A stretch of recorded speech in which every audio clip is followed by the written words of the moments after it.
Oke, hai. Kita lanjut ke Your Children. Jadi anak terakhir. Jadi kalau anak terakhir itu biasanya dia often become entrepreneurs. Biasanya anak-anak terakhir itu biasanya mereka jadi entrepreneurs. Karena kayak mereka tuh mengejar ketertinggalan dari kakak-kakaknya dia gitu. Jadi dia kayak jadi mencari jalan dia sendiri sebagai entrepreneur seperti itu. Terus selanjutnya yaitu more relax. Mereka lebih relax dari anak-anak yang lainnya gitu. Karena kan orang tua mereka tuh lebih tenang, lebih calm gitu. Karena orang tua mereka udah bisa tuh, udah punya pengalaman untuk mengasuh kedua kakak-kakaknya. Jadi orang tua tuh lebih tenang ketika merawat anak ketiga ini, seperti itu. Nah, selanjutnya adalah the only child. The only child itu anak satu-satunya ya. The only child itu anak tunggal. Nah, biasanya anak tunggal ini kalau di artikel ini dia only children act like eldest and youngest. Jadi mereka tuh berperilaku seperti anak pertama dan anak terakhir. Jadi kalau anak tunggal itu kan dia tunggal, jadi mereka punya atensi dari orang tua mereka tuh utuh gitu, nggak terbagi-bagi untuk anak-anak lainnya gitu.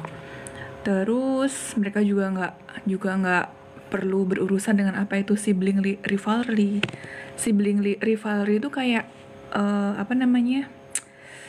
persaingan antar saudara kandung gitu. Jadi kan kamu sering lihat kan, kamu sama kakakmu atau kamu sama adik kamu rebutan kayak gitu, itu salah satu contoh sibling rivalry. Terus biasanya anak tunggal juga punya lower social skills in kindergarten.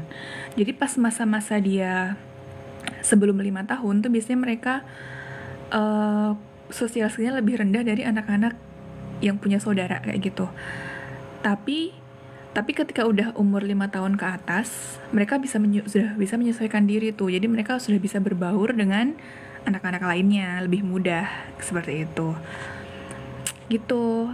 Anak ketiga, anak terakhir dan anak tunggal.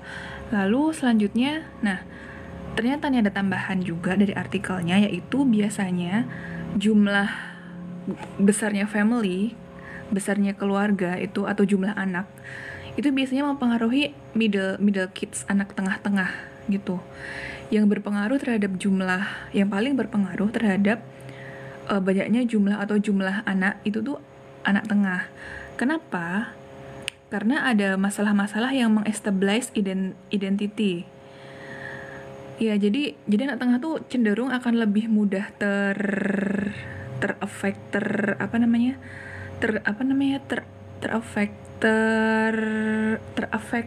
tuh apa sih bahasa Indonesianya? Bukan terkendala apa ya?